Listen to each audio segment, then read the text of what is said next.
Hey, what's up guys? Can you believe that E1999 Eternal is 20 years old? Jeez, I feel old. For the record, this video isn't really a review, but a reflection on the album and what it means to me. If you want a full review song by song, I have on the description a blog on Tumblr.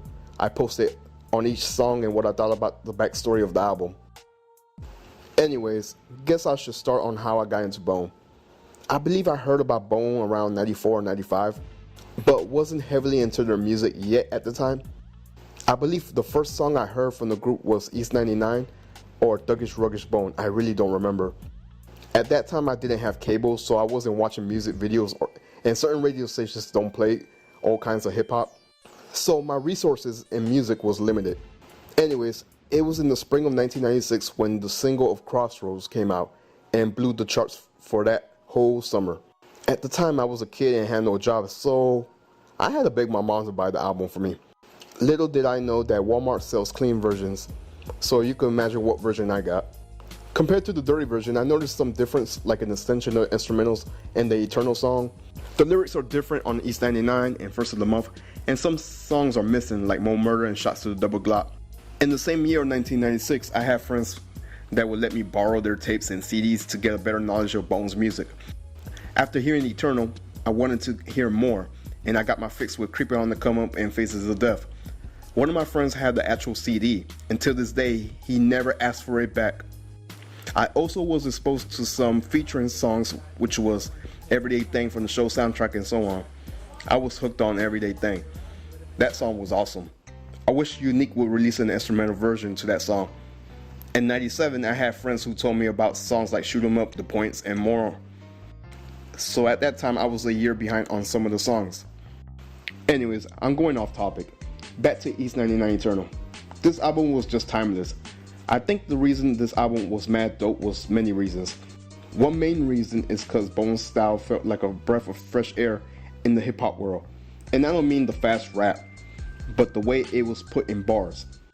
The lead direction of Eazy-E influence is another reason why this album is dope, which goes hand in hand with Crossroads.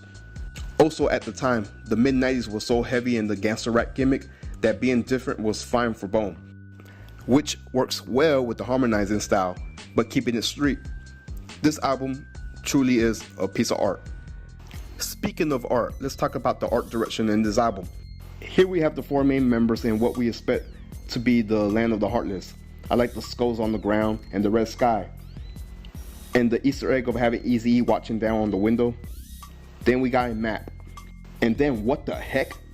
A Ouija board? I remember when I first saw this as a kid, this freaked me out, and the letters reversed didn't help too. It gave me an eerie vibe. Anyways, the message on the Ouija board is a guide to the map that I mentioned earlier.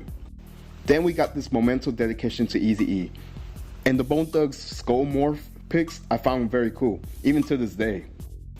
When I hear this album, it felt like a movie feature presentation. This whole album felt like it was telling a story, an awesome story. Yeah, no doubt on why people say this is their favorite Bone album. I wouldn't give the album justice if I said I have favorite tracks off this album. It's an awesome album.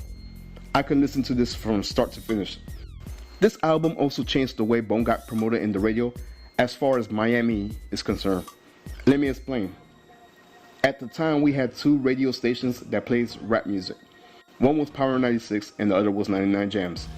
Power 96 was the radio station that would be the party station that the majority of the playlist is techno music, and probably 5% was rap.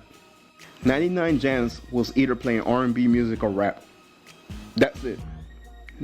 So 99 Jams was most likely to play more of the Bone singles.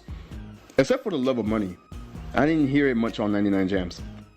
Power 96, I recall, will only play First of the Month, rarely, in Crossroads. By the way, I'm talking about the start of Bone's career to all the way to Crossroads. But ever since Crossroads came out, Power 96 was riding Bone's dick on their singles like Days of Our Lives, Thug's Devotion, and so on. Now, going back to E1999 Eternal, I remember listening to this album in school every day. The best part was that my classmates loved the album as well, so it wasn't like I was the only hardcore fan in my class, which is a rare thing compared to these days. This is definitely one of my favorite albums from Bone, but not my favorite of all. I will reveal which album is my favorite in another video. Everything was on point on this album. The lyrics, the message, the cool visuals in the videos and album cover at the time, the dedications, the storytelling elements, and this crazy dark style that fans loved back in the mid-90s. Which goes back to what I was saying about being different was good in gangster rap. Now, what does this album mean to me? Well, aside from nostalgic rap, it means you could be creative with music using different styles. Using the dark side was pretty cool. Delivering a message that everyone could relate to can always work too. In this case, Crossroads, a lot of people could relate to mainly because of death, which the song is inspired from. This album was also the reason I started to become a Bone fan and wanted to seek more music.